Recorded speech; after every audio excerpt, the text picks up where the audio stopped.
Uber and Lyft drivers. What's your most NSFW story? Story 1. Picked up this very tall and somewhat muscular-looking black girl, carrying what looks like a tackle box. She was dressed somewhat risqué. Gets in the car, and I said hello. She responds with a pretty deep voice.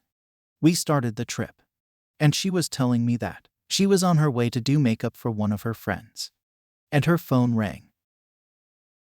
She answered the call, and it started off pretty standard.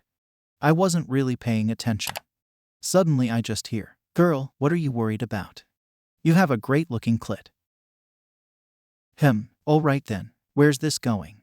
No, Derek is super sweet. It'll be fun, I promise.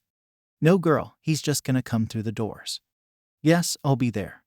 I'll be outside the doors, as one of the topless guards. Anyway, he's going to pan through doors. Focus in on you on the bed. Just start playing with yourself. Nothing you haven't done before. Yes, after a few minutes of doing that, you call for the guards. And I come in, and we duck. Yes, I brought the strap on. It's in the makeup box. And that's the story of the person planning their corno during an Uber ride. Well, I guess she can do makeup with a dildo. That's how you know she's a pro. Story 2. We have a driver here who has been advertising on Craigslist and has his girlfriend ride in the back seat and arranges specific pickups so she can give you a hand job during your trip. Oh my God, that's terrible. Where though? Which city is this filthy ad posted in? There are so many cities. Which one? The struggle for 5 stars is real. Water, mint, hand job. Coffee, tea, head, bottled water. I'm sorry, did you just say head? Yeah, you ain't never got no head before. I mean, just feels like a lot right now. But what kind of tea do you have? We got mint, raspberry, Earl Grey, English Bria. Actually, I'll take head. I knew your little dirty ass wanted some head. Story 3. My friend told me about a couple who got into his car. They were slightly drunk, talking nonsense to each other. So he didn't pay much attention. Just kept driving, and occasionally checking on them through the rear view mirror. Eventually the girl got quiet. So he checked in the mirror and didn't see her. And my innocent friend thought she was asleep, and even laughed about it with the guy. Well, not long after that, he passed a speed bump and heard the guy saying, "Oh shit." At the same time a gurgling sound was heard, and a smell of booze plus sour filled up the whole car. So yeah, the girl was sucking off her boyfriend or whatever. The speed bump caused her to deep throat and vomit all over the backseat. And my poor friend still had to drive around with a vomit-smelling car. At least they rated him 5 stars. Isn't there a clause that, if they vomit in the car, that they have to pay for it? $100 fee if you vomit in an Uber. $200 for Uber, $300 for Lyft. It's so the driver can pay the cleaning fee. I think most drivers just clean it themselves and pocket the money. I never had someone throw up in my car though, so I never had to use it. Does it also cover loss of revenue due to not being able to drive with puke in the car? Nope. It's kind of all bundled into one. I only know one person who put in a claim for puke for $150 and a 1 star from the customer because they had to pay it. You have to be a real fastshole to puke in someone's car, then rate them 1 star just because you have to pay for it. Story 4. Not a driver, but a story told to me by a driver after dropping off his previous passengers. This was when I was at university. I couldn't bother waiting for a bus home, so I hired an Uber. Luckily there was a guy nearby, dropping off a guy and a girl. I knew them, still FB friends with them. They got out and I got in. I said hi to them and chatted for a few seconds. They said they were going to study for a bit, then go to the library to meet up with her boyfriend. I was tired, so I just told them to have fun. and I'd see them in class the next day. The driver overheard most of this talk and said he was surprised the girl had another boyfriend.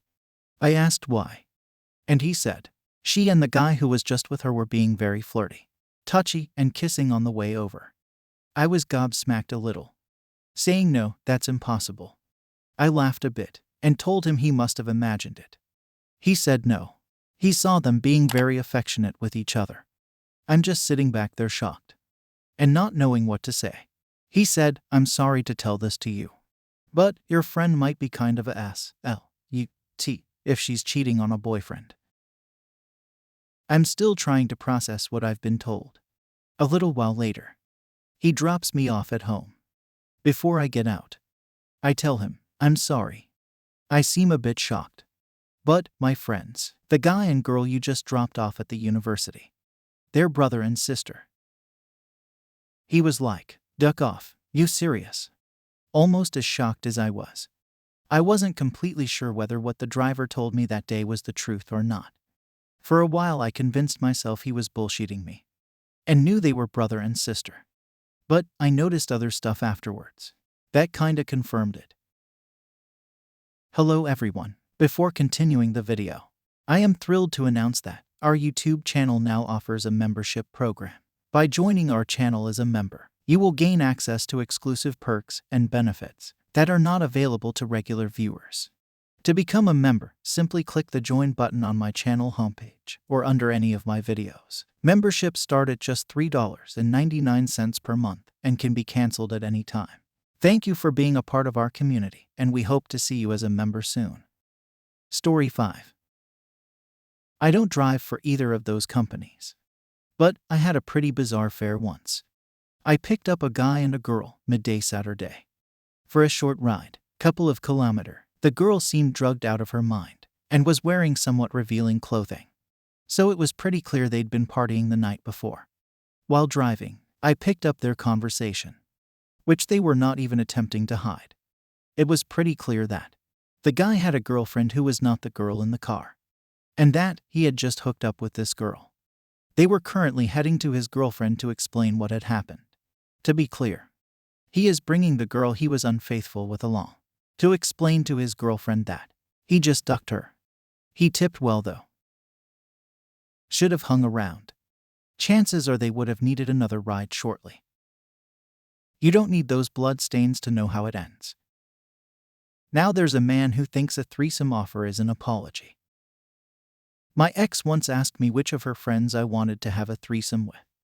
In hindsight, I probably should have only picked one. Story 6. I picked up a client who said he was on his way to the hospital to get something removed. It was very clear by his movements that he had something stuck in his ass. I asked if he needed an ambulance instead, but he said he didn't have insurance, so he couldn't afford it.